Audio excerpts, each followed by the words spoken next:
વેરાવળમાં લઘુરુદ્ર યાગ સેવા સમિતિ દ્વારા શ્રાવણ માસમાં લઘુરુદ્ર યજ્ઞ યોજાયો।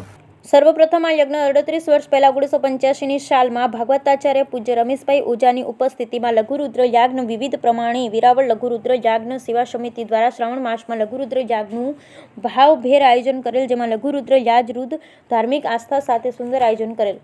મળેલ વિગત અનુસાર વેરાવળના રેલવે સ્ટેશનની બાજુમાં આવેલ બ્રહ્મેશ્વર મંદિર ખાતે શિવ યજ્ઞ યોજાયેલો।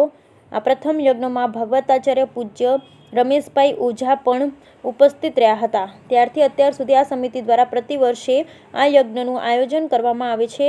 યજ્ઞથી માનવ જીવનની દરેક ગ્રહ પીડા શાંત થાય છે, પરિવારના તમામ સભ્યોની ઉત્તરોત્તર પ્રગતિ થાય છે, તેમાં દરેક પ્રકારે સામાજિક, આર્થિક, પારિવારિક ઉત્તરોત્તર ઉન્નતિ થાય છે। શિવોપાસના માનવ જીવન માટે અમૃત તુલ્ય સંજીવની સમાન છે। શિવ દેવ નહીં, મહાદેવ છે। મહાદેવ અને માતાજીની શ્રદ્ધા અને વિશ્વાસના અદ્વિતીય સ્વરૂપ છે। આ યજ્ઞનું વિશેષ મહાત્મ્ય એ છે કે પૂર્ણ શ્રદ્ધા અને પૂર્ણ ભક્તિથી જે માનવ યજન પૂજન કરે છે તેને અખૂટ શાંતિ અને આનંદની અનુભૂતિ જીવનમાં થાય છે, જેથી ત્રાટકો, ત્રોટકા, મૂઠચોટ, દોરા, ધાગાના શરણે જવા કરતાં ભગવાન શિવના શરણે જવું અને કૃપા પ્રાપ્ત કરવી તે માનવ માટે ઉત્તમ કહેવામાં આવ્યું છે।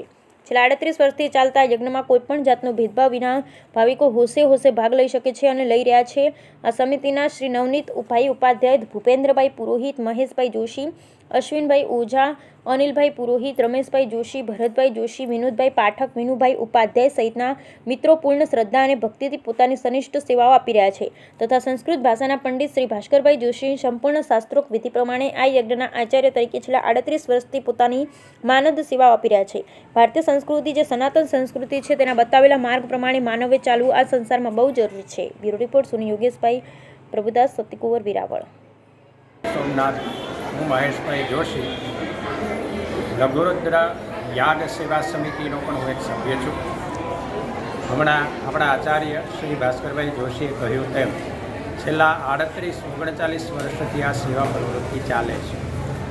અમારો હેતુ માત્ર એટલો જ છે કે લારીવાળાથી લખપતિ સુધી કોઈ પણ હોમાત્મક લઘુરુદ્રનો લાભ લઈ શકે, કારણ કે આ હોમાત્મક લઘુરુદ્રનું કાર્ય એક એવું બૃહદ કાર્ય છે, એક એવું મોટું કાર્ય છે કે કોઈ પણ માણસ જો ઘરે એનું આયોજન કરે તો આજના આ મોંઘવારીના જમાનામાં કમસે કમ 35-40 હજાર રૂપિયાનો ખર્ચ થાય છે।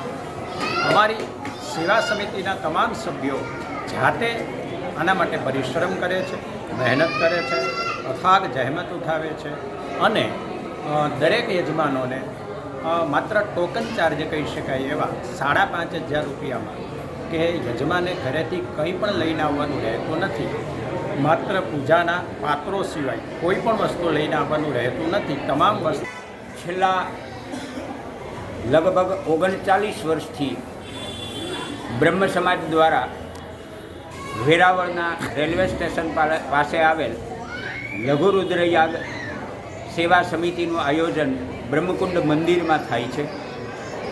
આજે વર્ષોથી આ પરંપરા ચાલુ છે। ઝાઝા ભાગે શિવભક્તોને કોઈપણ જાતના ખર્ચ વગર, જે લગભગ મોટા ખર્ચ થતા હોય છે આવા મોટા યજ્ઞ કાર્યોમાં, એના બદલે બહુ સામાન્ય રકમ 5500 રૂપિયા માત્ર ખર્ચી અને આખા દિવસના ભગવાન શિવજીના આ યજ્ઞનો શ્રાવણ માસ દરમિયાન લાભ મળે છે। વિશેષમાં કોઈ પણ જાતના નાત જાતના ભેદ વિના આ લઘુરુદ્ર યાગ સેવા સમિતિ દ્વારા છેલ્લા 38-39 વર્ષથી આ યજ્ઞ કાર્ય સુસંપન્ન થાય છે। વિશેષમાં ભગવાન શિવની ઉપાસના, ભગવાન સૌને જય સોમનાથ। હું ભાગવતાચાર્ય વિવેકભાઈ જોશી, સોમનાથથી। શ્રાવણ માસના પરમ પવિત્ર માસ દરમિયાન વેરાવળ લઘુરુદ્ર યાગ સેવા સમિતિ દ્વારા દર વર્ષે નજીવા ખર્ચમાં હોમાત્મક લઘુરુદ્ર યાગનું આયોજન કરવામાં આવે। આ સમિતિની શરૂઆત ઈસવીસન 1985થી એટલે કે આશરે 38-39 વર્ષ પહેલાંથી થઈ ચૂકી છે। સેવા સમિતિના મિત્રો દ્વારા એવી રીતે આ યજ્ઞનું આયોજન કરવામાં આવે છે કે ઘરે યજમાનો કરે તો બહુ વધારે ખર્ચો કરવો પડે છે, જ્યારે અહીંયા સમિતિમાં નામ નોંધાવે તો બહુ જ ઓછા શુલ્કમાં, નહિવત શુલ્કમાં એ આ યજ્ઞનો લાભ ઉઠાવી શકે છે। ભાવનગર, અમદાવાદ, રાજકોટ, જામનગર, કચ્છ અને આમ ટૂંકમાં કહું તો ગુજરાતના મોટા ભાગના શહેરોમાંથી દર વર્ષે યજમાનો અહીં આવી અને આ પરમ પવિત્ર હોમાત્મક લઘુરુદ્ર યાગનું આયોજન એમાં લાભ લે છે અને ખુશ થઈ રાજી થઈ સોમનાથ દાદાની કૃપા માની અને પોતે સહર્ષ